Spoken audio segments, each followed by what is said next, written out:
ಇಲ್ಲಿ ಬೋರ್ವೆಲ್ ಸುಮಾರು borewell KGF ಅಲ್ಲಿ ಆಗಿದ್ದಾರೆ. ಮೋರ್ ದನ್ 370 ಬೋರ್ವೆಲ್ ಹೇಳ್ತಾರೆ. ಅವನಿಗೆ 8 ಲಕ್ಷ ರೂಪಾಯಿ ಕಾಂಟ್ರಾಕ್ಟ್ ಕೊಡ್ತಾರೆ. 2 ಸಬ್ಸಿಡಿ ದರ ಮಾಡ್ತಾರೆ ಇವರು. ಅದು ಬೋರ್ವೆಲ್ ರಿಪೇರ್ ಆಗುತ್ತಾ, ರಿಪೇರ್ ಆಗಲ್ಲ, ಮೆಟೀರಿಯಲ್ ಇದೆ, ಮೆಟೀರಿಯಲ್ ಇಲ್ಲ, ಹಂಗಂದ್ರೆ ಎವ್ರಿ ಮಂತ್ 8 ಲಕ್ಷ ಕೊಟ್ಬಿಡ್ತಾರೆ. ಹೆಂಗೆ ಕೊಡೋಕೆ ಸಾಧ್ಯ ಆಗ್ತದೆ?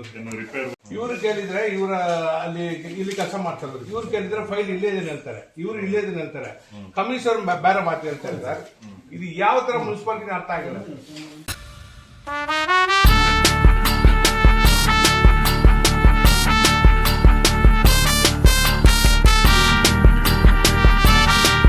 ಅವರು ಬಂದಿದ್ದಾರೆ, ಲೋಕಾಯುಕ್ತ DSP ಎಲ್ಲ ಒಂದು ಟೀಮ್ ಅಲ್ಲಿ ವಿಸಿಟ್ ಬಂದಿದ್ದಾರೆ.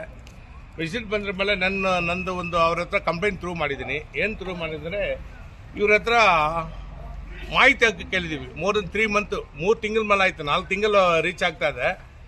ಯಾವುದು ಒಂದು ಚೂರು ಮಾಹಿತಿ ಕೊಟ್ಟಿಲ್ಲ. ನನ್ನ ಬಂದು ಕಮಿಷನರ್ ಕೇಳ್ತಾ ಇದ್ದೀವಿ, ಸರ್ ಯಾಕೆ ಸರ್ ಮಾಹಿತಿ ಕೊಟ್ಟಿಲ್ಲ ಅಂದರೆ ಇವರು ಬಂದು ಇದು ಮುಂಚೆ ಅವ್ರು ಕಮಿಷನರ್ ಫೈಲ್ ಎಲ್ಲ ತಗೊಂಡೋಗ್ಬಿಟ್ಟಿದ್ದಾರೆ ಅಂತ ಹೇಳ್ತಾರೆ. ಯಾವ ರೀತಿ ತಗೊಳಕ್ಕಾಗತ್ತೆ? ನಮ್ಮ ಫೈಲ್ ನಮಗೂ ಒಂದು ಎವಿಡೆನ್ಸ್ ಬೇಕು, ಒಂದು ಕಾಪಿ ಬೇಕು, ನಾವು ಕೇಳ್ತಾ ಇದ್ದೀವಿ. ಅದು ನನಗೆ ಹಕ್ಕಿರುತ್ತೆ, ನಾನು ಕೇಳಕ್ಕೆ ಇಷ್ಟಪಡ್ತೀನಿ, ಕೊಡಬೇಕು. ಇವರು ಯಾವ ಮಾಹಿತಿ ಕೊಡಲ್ಲ ಅಂತ ಹೇಳ್ತಾರೆ. ಇದು ಯಾವ ರೀತಿಯಲ್ಲಿ ನ್ಯಾಯ ಅದೇ? ಅದೇ DSP ಸರ್ಗೆ, ಲೋಕಾಯುಕ್ತ DSP ಹೇಳಿದ್ದೀನಿ, ಇವತ್ತು ಕಂಪ್ಲೇಂಟ್ ಕೂಡ ಕೇಳಿದ್ದಾರೆ. ಕಂಪ್ಲೇಂಟ್ ಟೈಪ್ ಮಾಡ್ಕೊಂಡು ಬಂದ್ಬಿಡ್ತೀನಿ. ಕಂಪ್ಲೇಂಟ್ ಕೊಟ್ಬಿಟ್ಟು ಕೆಲವೊಂದು ಮಾಹಿತಿಗಳು ತುಂಬ ಮುನ್ಸಿಪಾಲಿಟಿದು ಏನೇನೋ ವಿಷಯ ಇದೆ ಆಲ್ರೆಡಿ ಹೇಳಿದ್ದೀನಿ, ಅದೆಲ್ಲ ನಿಮ್ಗೆ ರೈಟಿಂಗಲ್ಲಿ ಕೊಟ್ಬಿಟ್ಟು ಹೋಗ್ತೀನಿ.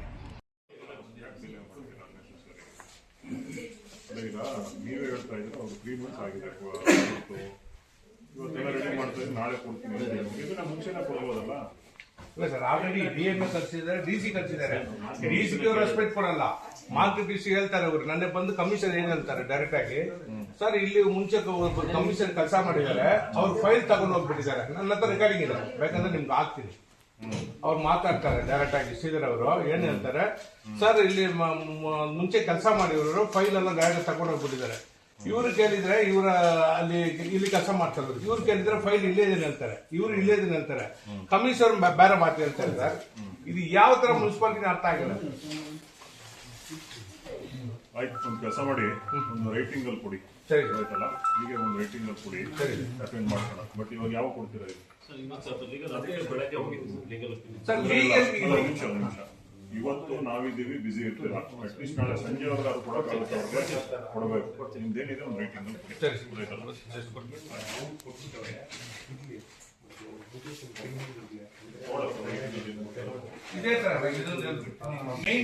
ಇಲ್ಲಿ ಬೋರ್ವೆಲ್ ಸುಮಾರು ಬೋರ್ವೆಲ್ KGF ಅಲ್ಲಿ ಆಗಿದ್ದಾರೆ. ಮೋರ್ ದನ್ 370 ಬೋರ್ವೆಲ್ ಹೇಳ್ತಾರೆ. ಅವನಿಗೆ 8 ಲಕ್ಷ ರೂಪಾಯಿ ಕಾಂಟ್ರಾಕ್ಟ್ ಕೊಡ್ತಾರೆ. 2 ಸಬ್ಸಿಡಿ ದರ ಮಾಡ್ತಾರೆ ಇವರು. ಅದು ಬೋರ್ವೆಲ್ ರಿಪೇರ್ ಆಗುತ್ತಾ, ರಿಪೇರ್ ಆಗಲ್ಲ, ಮೆಟೀರಿಯಲ್ ಇದೆ, ಮೆಟೀರಿಯಲ್ ಇಲ್ಲ, ಹಂಗಂದ್ರೆ ಎವ್ರಿ ಮಂತ್ 8 ಲಕ್ಷ ಕೊಟ್ಬಿಡ್ತಾರೆ. ಹೆಂಗೆ ಕೊಡೋಕೆ ಸಾಧ್ಯ ಆಗ್ತದೆ? ರಿಪೇರ್ ವರ್ಕ್ಸ್ ಇದು ಮಾಡ್ತಾರೆ. ಅದು ಹೆಂಗೆ ಕೊಡ್ತಾರೆ ಇವರು? ಅವನು ಹೋಗ್ಬಿಟ್ಟಲ್ಲಿ ರಿಪೇರ್ ಆಗಿದ್ರೆ ಪೈಪ್ ಇದೆಯಾ, ಮೋಟರ್ ಇದೆಯಾ, ವೈರ್ ಇದೆಯಾ, ಯಾವ್ದು ಕೇಳಲ್ಲ. ರಿಪೇರ್ಸ್ ಆದ್ಮೇಲೆ ಅವ್ರ ಗಮನಕ್ಕೆ ತಂದ ತಾನೇ ನೀವು ರಿಲೀಸ್ ಮಾಡೋದು. ಮುಂಚೆ ಏನ್ ಮಾಡ್ತೀರಾ? ಆನ್ಲೈನ್ ಮೇಂಟೆನೆನ್ಸ್ ನಮ್ಗೆ ಕೊಟ್ಟಿದ್ದಾರೆ. ಆಯ್ತು, ಅದು ಇಂಜಿನಿಯರಿಂಗ್ ಹೋಗಿದೆ, ಪಬ್ಲಿಕ್ ಕಡೆಯಿಂದ ಕಂಪ್ಲೇಂಟ್ ಬರುತ್ತೆ. ಆ ಬೇಸ್ ಮೇಲೆ ಅದೇ ಪರ್ಟಿಕ್ಯುಲರ್ ಆಗಿ ಬಂದ್ಮೇಲೆ ಅಲ್ಲಿ ನೋಡಿ ಆಮೇಲೆ ರಿಲೀಸ್ ಮಾಡುವಂಥದ್ದು. ಇವ್ರು ಹೇಳ್ತಾ ಇರೋದು ಮುಂಚೆನೆ ಕೊಟ್ಬಿಡ್ತಾರೆ ಅಂತ ಹೇಳ್ತಾ ಇದ್ದಾರೆ. ಸರ್, ಯಾವ್ದು ಒಂದು ಚೂರು ನೋಡಲ್ಲ ಸರ್. ಬೇಕಾದ್ರೆ ಜಾಗೃತಿ ನನ್ನ ಹತ್ರ ಇದೆ, ಅದನ್ನು ಕೊಡ್ತೀನಿ ಸರ್ ಹತ್ರ. ಒಂದೇ ಒಂದು ಚೂರು ನೋಡಲ್ಲ. ಮುನ್ಸಿಪಾಲಿಟಿಯಲ್ಲಿ ಇವ್ರು ಸೆಟ್ಟಿಂಗ್ ಹಾಕ್ಬಿಟ್ಟು ಏನ್ ಮಾಡ್ತಾ ಇದ್ರ ಅಂತ ಇಲ್ಲಾಂದ್ರೆ ಯಾರು ಕಂಪ್ಲೇಂಟ್